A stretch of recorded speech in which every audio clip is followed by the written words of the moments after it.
There's just so much. You're listening to a Mamamia podcast.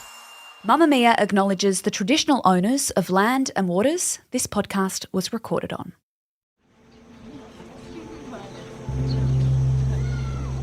It's a hot summer evening on February 12th, 2014 at Tyabb Cricket Ground on Victoria's Mornington Peninsula. Junior cricket training has just wrapped up. An 11-year-old Luke Batty runs over to his mum, who's standing on the sideline. His parents aren't together, and his dad, Greg, has been watching on from the other side of the field. "Mum, I haven't seen Dad for a while. He asked me if I can have a few extra minutes," he tells her. Rosie gives her boy the go-ahead. They're in public. There's people everywhere. It'll be fine. "Sure you can, mate," she tells him as he runs away. Rosie has just finished inviting another parent over for dinner when a noise of anguish stops her in her tracks. She turns towards the noise and can see Greg leaning over Luke in the cricket nets. At first, she assumes Greg has bowled a fast ball and knocked Luke out. Panicked, she quickly redirects to the clubhouse to call an ambulance. Greg is with Luke. She has to get help, she tells herself, as she tries to stay focused. But Luke hadn't been hit by a ball. He was murdered by his father in front of dozens of onlookers. It was a crime that sent shockwaves across Australia, catapulting Luke's grief-stricken mother Rosie onto a world stage.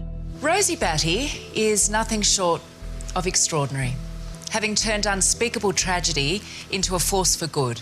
In 2014, her 11-year-old son Luke was murdered at the hands of his father in a brutal and very public assault. And from that moment on, Rosie has been instrumental in bringing domestic violence to the public's attention, becoming an unexpected advocate for the thousands of voiceless victims.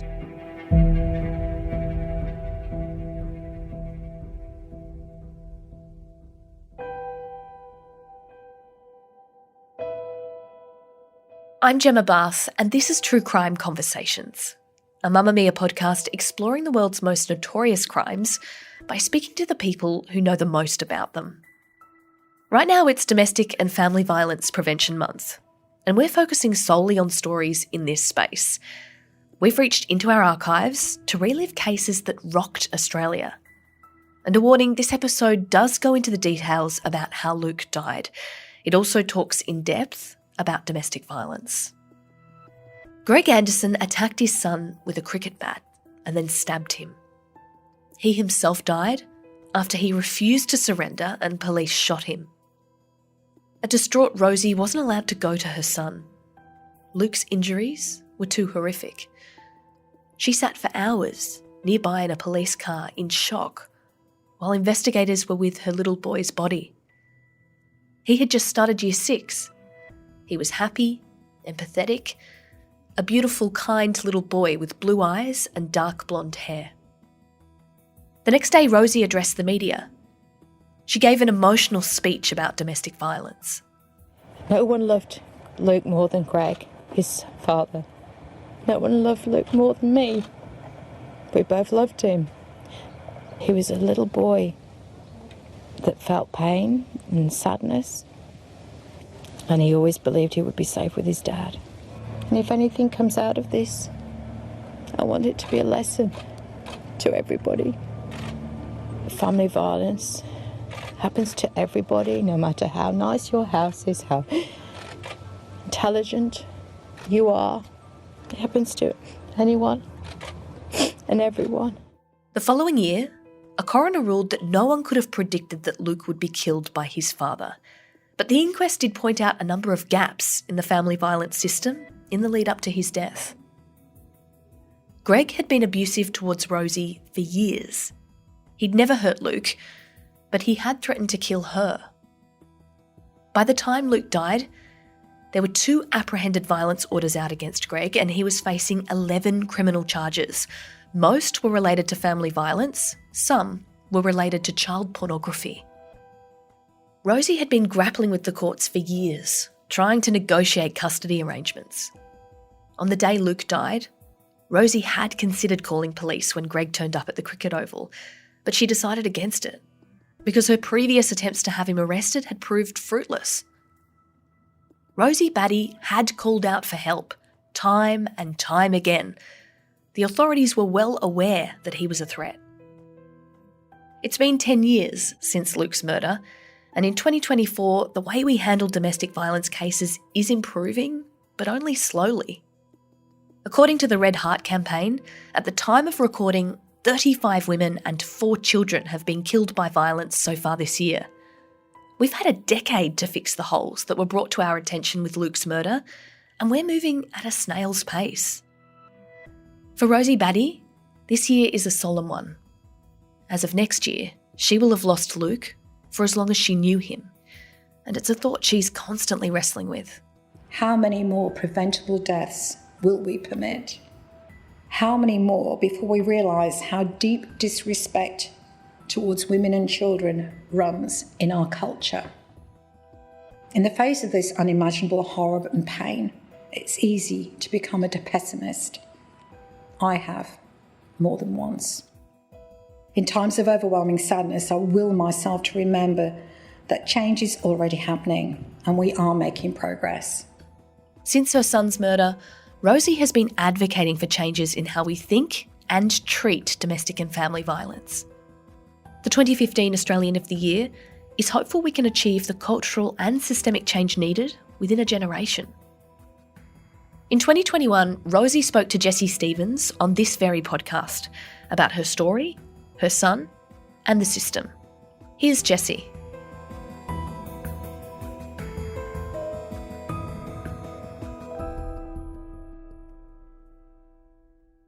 Rosie, how did you meet Luke's father, Greg? When was the first time you met him? Just before I turned 30. I met him because I was working for a large recruitment company at that time. Recruitment was a very fast-paced industry. A lot of, we call them churn and burn. A lot of people came in and out because it was a really demanding industry. So we were both in the sales team, and I think he was only there for like a few months. But that's how I met him, as a work colleague. And what would you describe what your life was like at that time? Because you have spoken previously about losing your mother at a really young age. What was your headspace like? What kind of person were you in your kind of late 20s, early 30s? When I look back, I was a backpacker and arrived in Australia when I was 24. And when I was 25, as I was travelling through Melbourne, I met my boyfriend, Steve, and he was in the television industry. It was heavy partying, a lot of alcohol, and he was a really fun guy and a really nice man. So I was very taken by him. So my travelling kind of halted, and I got, stuck in Melbourne enjoying that partying phase. So when I continued eventually with my travels and came back to Australia to live with Steve and apply for residency, so we were together probably about 5 years, give or take, and Steve's drinking problem became much more than a drinking problem. He was a, full-blown alcoholic, and really I had to understand that that was not going to change and I couldn't save him. So I had to leave, and I moved into Richmond, which was like inner city, and I was working in the city. And so for me, this little country girl from a small village in England was really, changing and adapting to a corporate power dresser in a corporate organisation in a sophisticated city. And I suppose, when I look back, it was a huge adjustment. And I think I was still establishing friendships, which were largely coming through my work colleagues. And so I would say that I didn't have a deep sense of inner confidence, that I felt grateful almost for people to show an interest in me. And I think that when I saw Luke's father, I had no expectation of it being in any kind of permanent or ongoing relationship. I was attracted to him. He was a tall bloke. He wore a really good suit. He looked really impressive to my eyes because I'd always gone out with non-corporates, So I guess I was drawn to that difference, and being drawn to that difference and feeling like I after my relationship had finished with Stephen, it was incredibly difficult to extricate myself from that because I did feel his pathway was going to disintegrate. And it did, it did. And I suppose I was feeling I need to make some changes in the choices I'm making with the men I'm having in my life.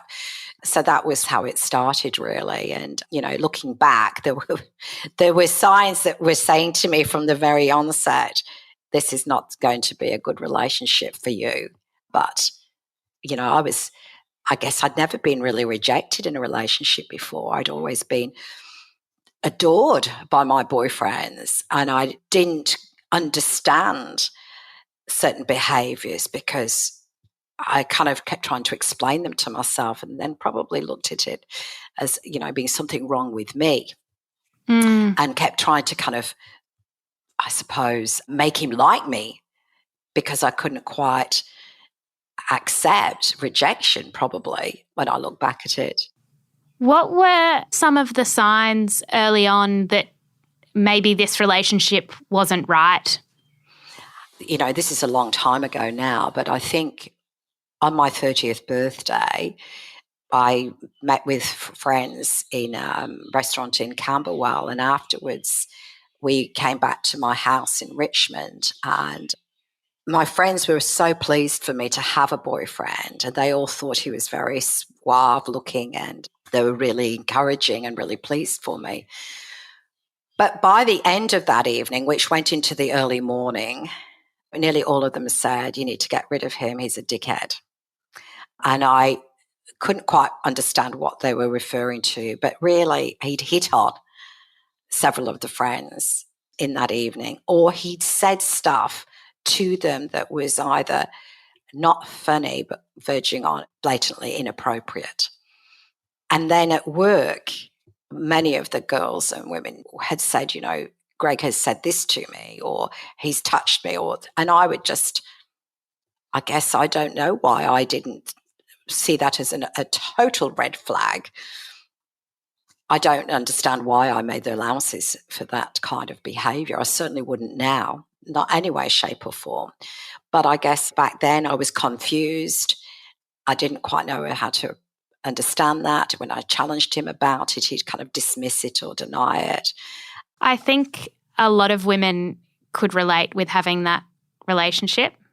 And as you said before, feeling as though maybe if you just worked a little harder and you were just a little bit better, then he wouldn't be looking elsewhere. And I know a lot of women who have had that experience. Could he turn on the charm? Like, was that part of what attracted you to him? He could turn on the charm, but I think also we weren't in an exclusive relationship, so it was in the earlier stages of establishing, is this going to go somewhere, within those first few weeks and months. But when he thought I was interested in somebody else, that's when he initiated and said, I think we should be in an exclusive relationship. And as soon as I thought, what? Wow, I am meaning something to him. He's prepared to change because he likes me. I'm the one that he's decided has got those, characteristics that he's drawn to, and the others are going to just disappear. But as soon as I agreed to that, what he did was turn it around, and then he went off with some other woman. So it was all incredibly confusing. The term gaslighting raises itself now, but I just found it incredibly confusing. I was incredibly hurt, and I thought, I've just got to get on with my life. So I do think that when you start to make allowances for people, when you start to make excuses and they've hurt you and continue to hurt you in ways that you're trying to suppress or deny of yourself, those are the signals that say this is never going to be a relationship of mutual respect, regard and care. This is never going to be a relationship if you can't totally trust somebody to always, no matter what, be striving to be there in your life. It's really just about wanting the best for you. So working with each other, not holding each other back, not controlling each other, not putting each other down. And if there's any of that, it will always be a relationship that will not achieve its full potential or never give you the satisfaction. Do you remember the first time or around the period where the word abuse entered your head? Was there ever a period where you went, okay, I think this is worse than a bad relationship, and in fact, this could be abusive? Look, I think the first early stages of being in Greg's life, we were never a boyfriend and girlfriend. He would come in and out randomly, and I'd always seem to get sucked back into him coming back into my life, and it would only be fleeting, and it would never be meaningful, and off he'd go again. And then, finally, to cut a very long story short, I just said, look, I don't want to see you anymore. I don't want you anywhere near me. And if you are, I'll call the police. But I didn't see that he was being abusive. I just felt it was a very unhealthy dynamic for me, because I was being pulled down in that, it was creating a lot of self-doubt within me. It wasn't healthy. It wasn't making me happy. And at some point, you've got to say, well, I'm rebuilding my other areas of my life, and I don't need you in it, actually. So I never saw him for, I think it was about 8 years. I forget how long exactly, but it was an extended period of time. And then when he came back into my life, which was largely through a mutual friend who'd bumped into him, I was intrigued to see whether he'd lost his hair, how bald he might be, how middle-aged he may look. I wasn't sure what had gone on in his life, where he was at, what he had been doing. So I was kind of intrigued and quite open to just catch up with him in the city, because we always had a banter that I had not really experienced with many other people, So as soon as I spoke to him, there was that intrigue again. And so I met up with him, and very quickly we resumed the same dynamics again. But this time he seemed to be telling me that in that period of time, he'd always thought of me. I felt flattered. I felt special. This is a man that treated me like crap earlier on, and now he's seen the light. Now he's seen all the mistakes he made, and he's a changed person, and he's this, that, and the other. So the warning signs would have been that he was living with the Hare Krishnas, because basically what he was doing was he was homeless. But I didn't see homelessness like that. I saw homelessness with somebody on the street, very visible as you walk around the CBD and you see, unfortunately, a lot of homeless people. That's how I've envisioned homelessness back then. So this is a guy that presented still very well dressed, living in spaces that gave him dignity. But the reality was he still never managed to hold down a proper job. He didn't have a secure place to live. His relationships with everybody kept breaking down because he would sabotage all of them. So here we go again. 8 years later, this man still presented with dignity and style, but it was a facade. And I kept, again, this I can save him, I can rescue him thing that played out. And so, we started seeing each other again, and he was wonderfully, very practical. And here I was as a single woman living on her own in an acreage block in a rural setting, and I had worked really hard to maintain the place, paint it. I love transforming things. And then in came Greg helping me. He did so much work to help me landscape and get the block to, I couldn't have done it without him. I just could not. So I was very grateful. And I really loved the way we worked on that together. By then I was in my late 30s or nearly 40, I suppose. And it was really comfortable to find somebody back in my life that was working with me on these things. And, I guess when I look back, I was again isolated, alone, lonely, missing family. I'd recently come back from Sydney, and I was still trying to establish myself.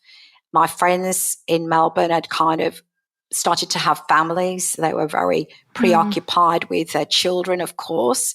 And I was trying to fit back in again and struggling to do that. And so when I look at both times, I guess when he came back into my life was when I wasn't at my best.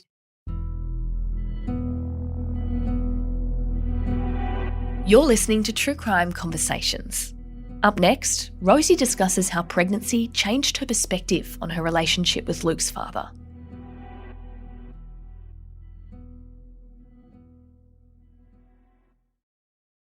Did his behaviour towards you change when he discovered that you were pregnant? Can you remember what your relationship was like following that?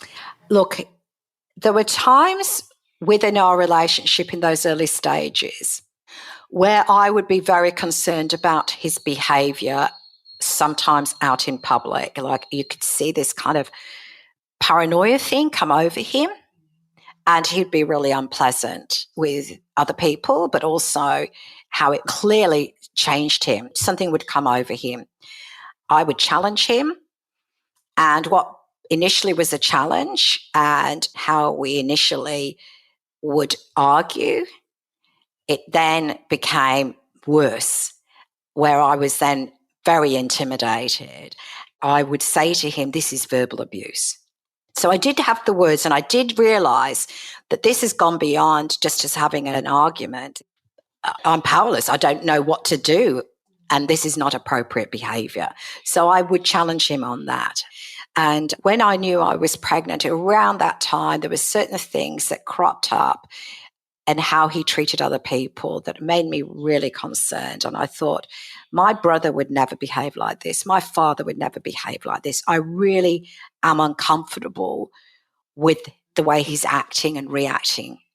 The reality of a relationship and the reality of where he was at probably with his mental health and his demeanour, I started to see through those cracks. He couldn't stop those cracks appearing. And as I challenged him and put pressure on him, that would respond in those, really intimidating acts of violence back. But I didn't see it as that. Back then, I think I really felt that violence was physical. So if he aimed a punch over my head into the wall, I didn't see that as violent. I just saw that as losing control of himself, and I didn't see that as deliberate intimidation. And so it was really in those early stages when I went to a counsellor because I just was really distressed. Eventually they said, is Greg being abusive and violent to you? And I said, I don't know. And he handed me a sheet of paper, and on this paper there was all the different forms of violence, and I read them and I thought, oh my God, it is violence. Luke was born and you two were obviously extremely close. What kind of person was Luke? How would you describe him? He was a really good baby. I was like the wonderful breastfeeding mother. It was the most nurturing, rewarding, beautiful time of my life. I just didn't realise that when you give birth to a child, you become part of a club that until you've had a child, people can't explain how that's going to change you, how it completes you, how you could possibly love something in such a way that consumes you. So you join this club, this invisible club, where you're showing photos of your newborn, all those people that you've known all your life who are parents genuinely are so delighted for you because they know your journey of this new life coming in and the rewards it's going to bring you and the sense of purpose and meaning. And so Luke was a great baby. I just adored being a mum. And Luke, eventually he'd be that toddler that would, whack another kid. But ultimately, overall, he was a good little boy. I'm sure most of us always say that. He was gorgeous. He was very sensitive. And as he continued to mature, he would cry quite readily. And I would try to encourage him that there is no shame in crying. And he was very sensitive, so he's like me. So there's a lot of characteristics I believe were like me. But ultimately, he did struggle being the only child in a single parent household. All our family are in the UK. We both did feel quite isolated. Often we weren't included in family get-togethers, but we had our core groups of friends and those relationships that were really important. And Luke always wanted to have sleepovers. He always wanted to have friends, and he'd get very, very hurt when he wasn't included. Yeah, he was a very sensitive kid, but he was also quite naughty at school. He was a chatterbox. He liked to be funny and disruptive. It was all, quirky, fun behaviour, but it did get him into trouble. But, I'm still in touch with some of his teachers who, I feel really knew him in ways that maybe some of my extended family in the UK never really got that opportunity. So I was so proud of him. He was such a loyal kid. He'd write me little notes. He could tell when I was really sad or upset, and he would know how to comfort me, which I felt was really, really sweet. Yeah, so he tried to be the rough and tumble kid. I don't know that he was as rough and tumble as he tried to be, but, young boys trying to find themselves, they do a lot of that kind of play at school. And often it's a stage that a lot of kids go through. Were you worried about Luke's relationship with Greg? Because obviously you'd seen elements of Greg's personality that you had decided quite early, this isn't a man I want living in my house, and there needs to be quite established boundaries. Were you worried about how Greg treated Luke? No, Greg was actually great with kids. It's easy for you to think perhaps because he killed Luke that he was just a horrible, evil man. But I think all of us, we're not completely bad and we're not completely evil and we're not completely all one way. And so those elements of Greg that were endearing to me, his humour, his intellect and things like that, there were things there that, I could identify with and enjoy about him. And with Luke, he adored Luke. He was incredibly hands-on. He adored him. And he did a lot of things with Luke as he could that I could see were really positive, that he would spend a lot of time with him. He would explore things with him that I didn't think to do. And Luke adored him. He could be very funny and good fun. And, it was nice to see some of Luke's friends doing the rough play with Greg and enjoying Luke's dad because they could identify and like him as well. And so I think that I always knew he was incredibly protective of Luke. We didn't always agree on some approaches, and that would be difficult. Without going into too much detail, Greg did have strange kind of obsessions about certain things. Some of that was health focused, some of that was religious. Some of that I could identify with to a point and kind of felt that was relatively okay. But, his mental health was not good. And so some of that was concerning. But I would always be kind of just checking how Luke was. And he always wanted to see his dad, always wanted to go with his dad. That changed over the last year or so. What happened in that last year of Luke's life in terms of a change in the way Luke felt towards his father?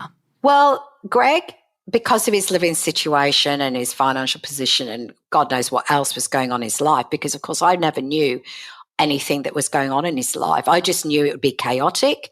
I knew he hadn't had a lot to do with or anything to do with his family for a long time.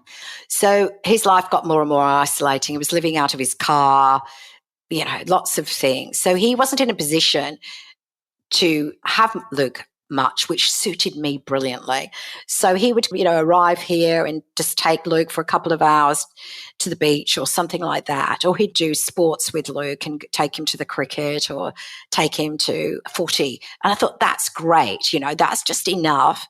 They've got that connection, but he's not overly involved. He's not asking to have him overnight. He's not taking him away. So I was kind of monitoring, but okay. And then I got a lodger to move in here who was a man because I was struggling financially. And so that gave me some extra income.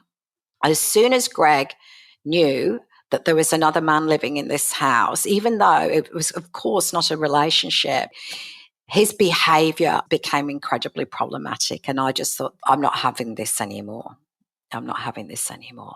So there was a number of things, really, that I started to put boundaries in. And there was an argument that erupted because of Luke. And that progressed into him literally chasing me around the house with a weapon in his hand. And that, for the first time, I was genuinely not sure what he was going to do to me. So it was crossing back into not just intimidating. And I was stepping in because I didn't want him to talk to Luke in that way. And it just escalated. He pulled me down by my hair. He stood over me on the ground. I can't recall what he did to me other than the manhandling and the pulling around and the pulling of the hair and stuff. But that was enough for Luke. You know, he was terrified. And so I called the police. They came, they found him, they arrested him. They said to me, what's wrong with him? You know, like, is he on drugs or something? And I said, he needs his mental health checking. So they took him to Frankston Hospital. By then, he kind of calmed down, talked to them in the way that they wanted him to, and they ticked a box and off he went again, which is very distressing because you needed mental health intervention. A man who was never accepting that he got anything wrong with him, that was clearly exhibiting behaviours that were irrational, paranoia. You know, his whole lifestyle had been affected. And, you know, I'm very careful to reiterate that mental illness does not cause violence. That is still a choice. And it's a choice that he made. But he did have all these other factors. You know, he was addicted to marijuana. He was mentally ill, clearly. And, you know, he wasn't going to engage. He wasn't going to engage and accept there was anything wrong with him. So after he went, Luke, I remember saying to me, Mum, I couldn't do anything. I'm just a little boy. I said, you are a little boy, Luke. And that was something where I really was incredibly distressed that Luke witnessed something so frightening like that with me.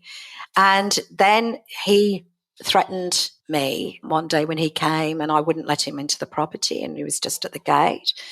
And he said, you think you'll outlive me in this lifetime, but I'll make you suffer. And so I had a really sick, ominous feeling. And I just picked up the car keys and drove straight to the police.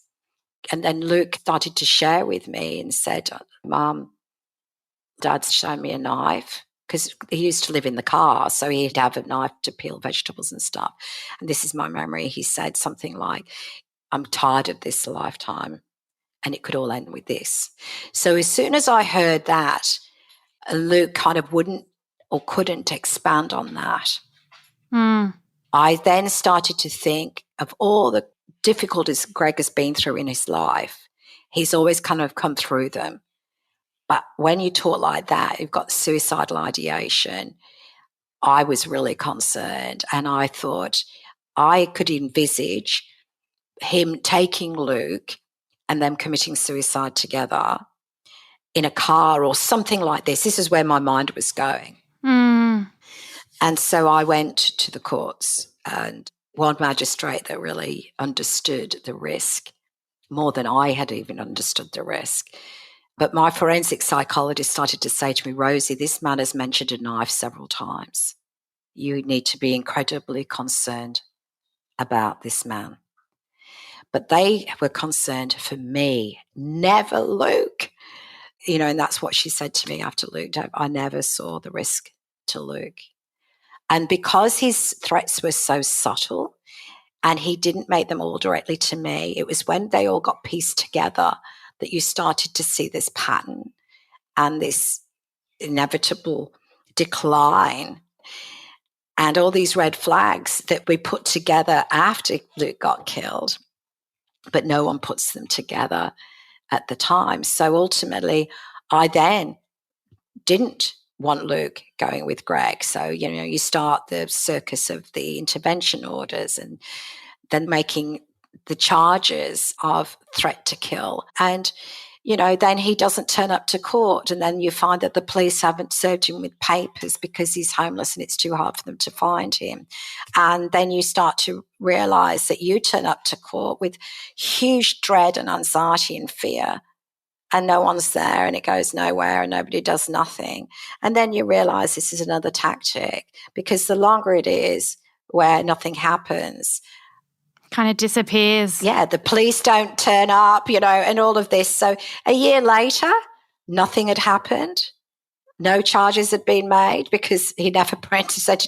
And then I realised, he started to understand bail and how to work bail. And one day he turned up at the footy or whatever it was. And I said, "What are you doing here? You're not allowed to be here." I said, "Yeah, I can be here now." So he just knew how to play all of this in a way that I didn't. And I guess at the end of the day, he knows exactly what he can get away with, exactly what the police can't do anything about. And it's just that intimidation. It's that deliberate power game that he's going to continue to play. I had to work really hard on the police to take me seriously. And unfortunately, what I did learn is, because I hadn't always reported the violence or the threats or whatever, I hadn't made enough complaints. So I never got introduced to the family violence special team. So these things that you do that you go, what is the point of me involving the police about this? This is just exhausting, comes to nothing. I might as well just go back to handling it again myself. What can the police do? You can't incarcerate somebody for what they may do when they're just always doing enough for it to not be serious enough, not be bad enough, just enough to disarm you, to make you feel powerless, to frustrate you, to upset you, to keep your life being in a state of flux. That's what they do. Yeah. That's what they do. They keep doing that. But unfortunately, because I took all his power away, because I reported every breach, I did everything, he had lost control over me. And ultimately what I've always kept saying to people is, when they would say, "Oh, ring the police," or "do this," or "do that," and I say, you have no idea, because once I take control of this, once I start this journey, I'm going to be on my own. And where will everybody be? Because you're on your own. And that's exactly it. Once you start that journey of making them accountable, of reporting every single thing, the police can't be here 7 days a week, 24 hours a day. No. And the unfortunate thing is, when you take the power, you don't know. You don't know what could happen. And for many women, thank goodness, they will find a path and a life where they can move on. And the violence is behind them. Others are murdered. And I think that that's, something I didn't understand at all, was the risk to Luke. Now I listen to the words of what was said. I realise now what he was saying. But you see, that threat to kill me would never have stuck, because a year later, various organisations that were involved, which was Child Protection and Socket, which is a special police team that deal with children, they thought the violence was historic. Nothing had happened over the last few weeks or couple of months. So again, violence never stops. It continues to escalate unless the perpetrator makes a choice. And invariably, they don't stop. They may move on to another unfortunate person, and then you feel great relief because they're leaving you alone. But it's not stopped. And so how do we stop men continuing to use violence? It's something that we're still grappling with.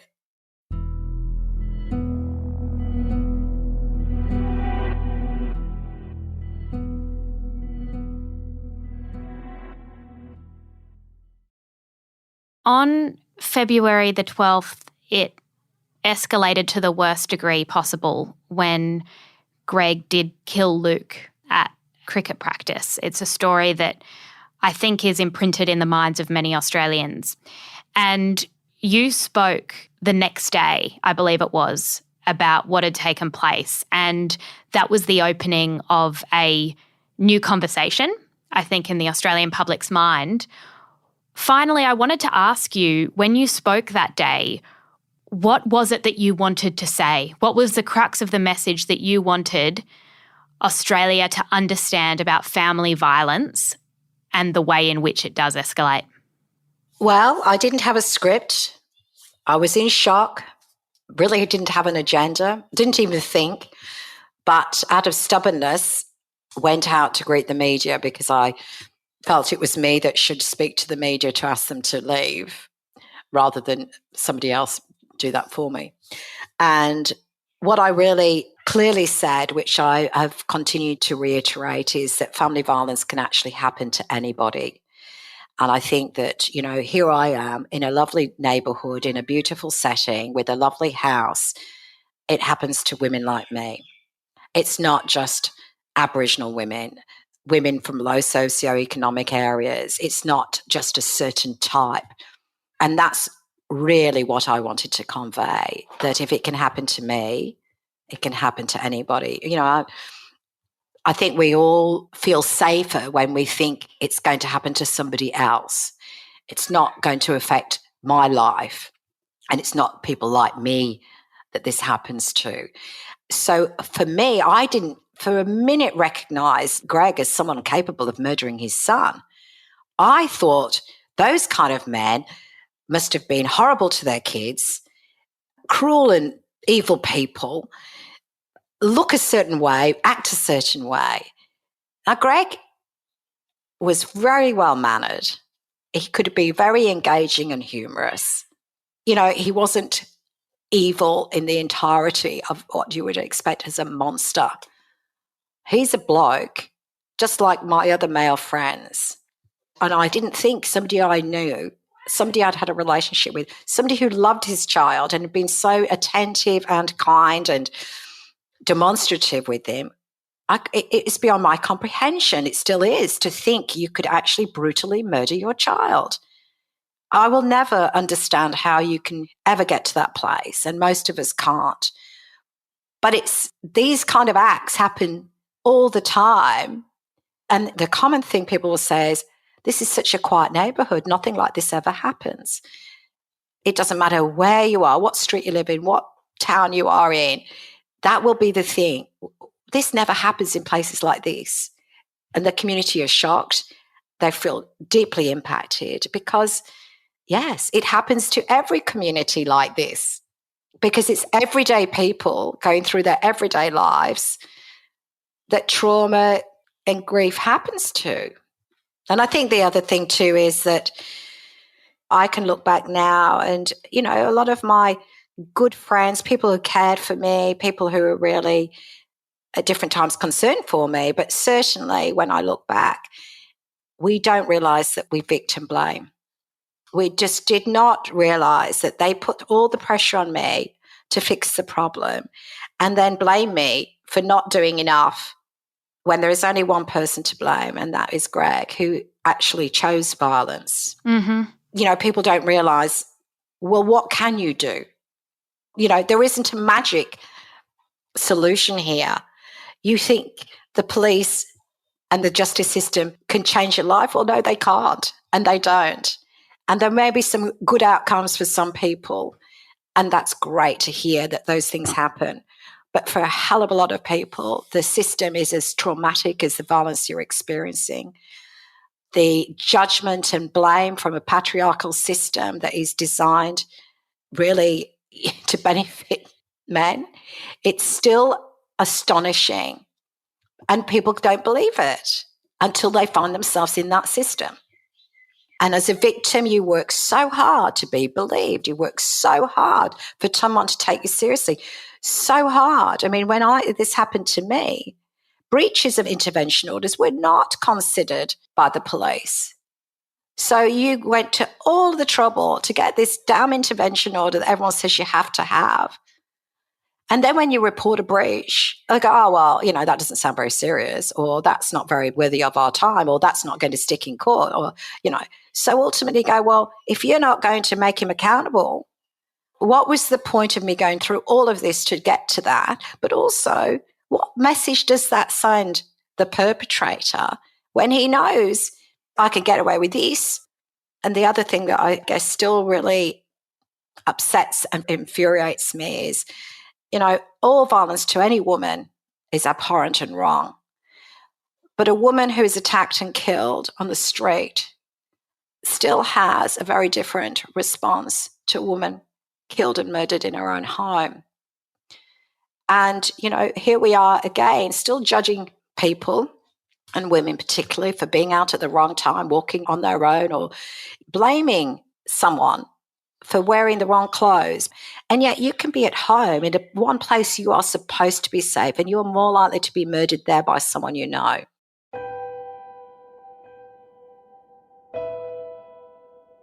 Rosie's story is an important reminder.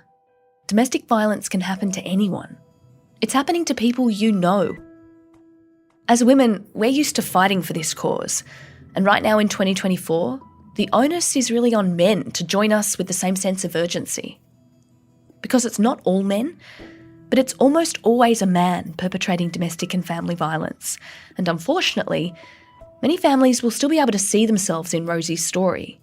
The effort it takes to get an AVO, the breaches that aren't taken seriously. Rosie remains on the front line campaigning for change. She has addressed the nation's media, delivered keynote speeches to the most powerful leaders of corporate Australia, advised politicians and prime ministers, and helped the most vulnerable in our community. As she said in her 2024 National Press Club address recently, remember that what we're walking towards is a world where all women and children can lead full, happy, productive lives, free from the threat of violence. As I stand here today, I call upon all Australians to walk beside me on a path to stopping violence before it starts. Thanks so much for listening to this episode of True Crime Conversations, which was hosted by me, Gemma, with audio design by Scott Stronach. Our executive producer is Gia Moylan. Mamamia has partnered with the charity Rise Up Australia. Their mission is to deliver life-changing and practical support to families experiencing domestic and family violence. If you'd like to support them, you'll find a link in our show notes. And if this episode has brought up anything for you, or you just feel like you need to speak to someone, please call 1-800-RESPECT, 1-800-737-732. I'll be back next week as we continue to revisit domestic and family violence cases from our archive. See you then.